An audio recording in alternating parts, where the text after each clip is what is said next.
Hello, welcome to 365 Bible Stories, a Bible story for every day of the year, from Genesis to Revelations. Today's Bible story is Bible story number 5. Today's Bible story is a very interesting Bible story, one that most of you have heard. Probably all Bible students have heard this story in some form. This is a follow-up of Bible story number 4. So if you haven't seen number 4, go back and check it out so you'll know what we're about to talk about now. In this story, God is walking in the Garden of Eden. It's the cool of the day, a gentle breeze is flowing. He's checking on his creation, looking out for his greatest creation, which is man and woman. When God said, "Hey Adam, where are you? Where are you?"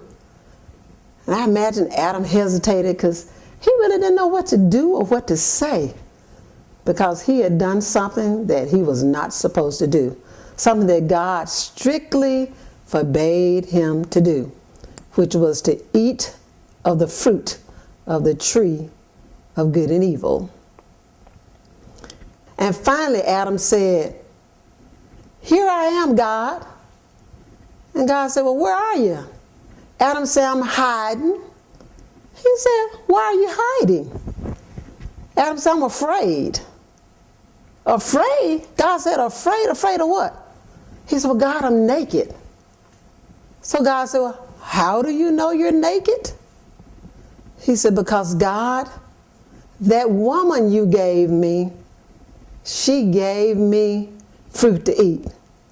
God said, "I know you did not eat from the tree that I told you never to touch." And I imagine Adam got really quiet. And God said, "You ate of that tree, even though I told you you would surely die?" And Adam again repeated, "It was that woman you gave me." So then Eve spoke up and she said, "Well, God, that serpent came along and he tricked me." So that broke God's heart, because God had told them, don't do that.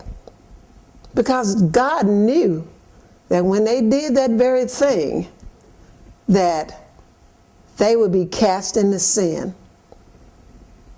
Then God did another thing. He still loved them, because they had found out they were naked. They had gone and got some fig leaves and put around their private areas to conceal themselves from God.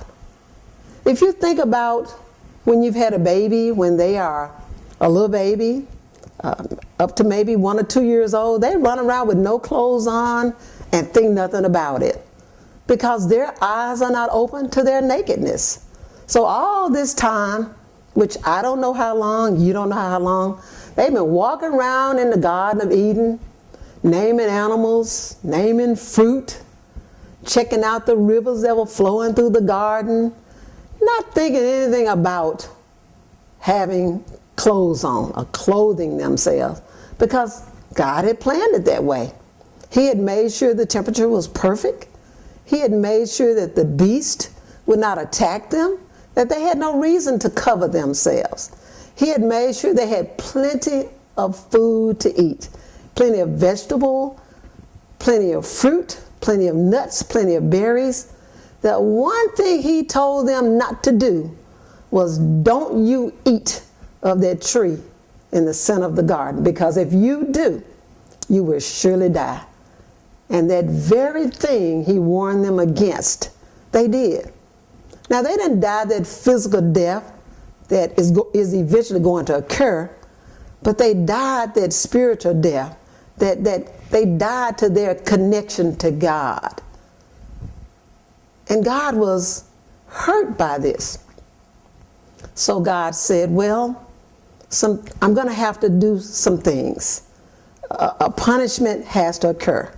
It's just like when you're a parent and your child disobeys you, a punishment has to occur. So what he did is he let the serpent know, hey, you will not get away with this. You will not go unpunished. For the rest of your days, I'm going to put a division between you and man and all of man's offsprings.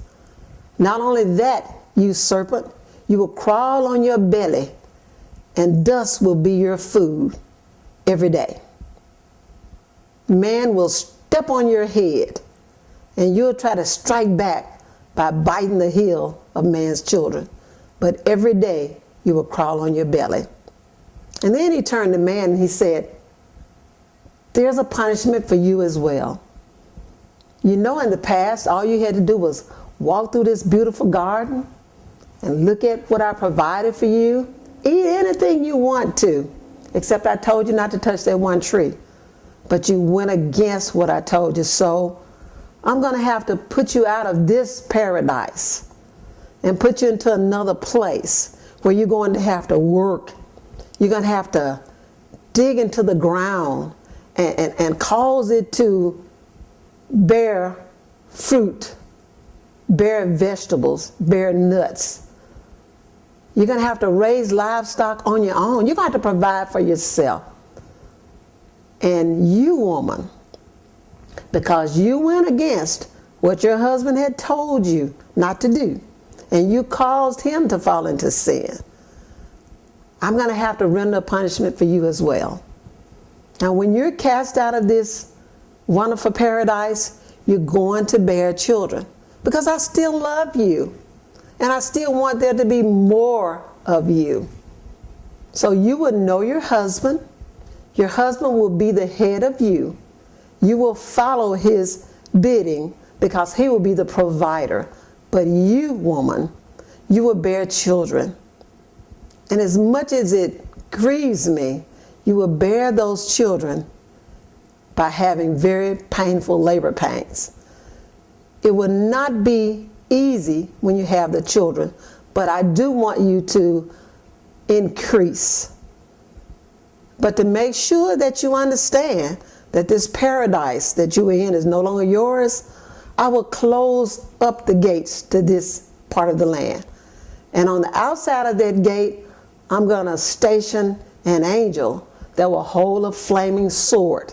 That will be a reminder to you that you are no longer allowed into this part of paradise. But I'm going to continue to provide for you. There will be land for you. You'll be able to create and build shelter for you. I will not be able to allow you to enter into this world again because you did not honor my command. Thank you for tuning in today. That's the end of Bible story number 5. Please tune in again and hear Bible story number 6. Again, I'm Diane Morgan. God be with you and be blessed.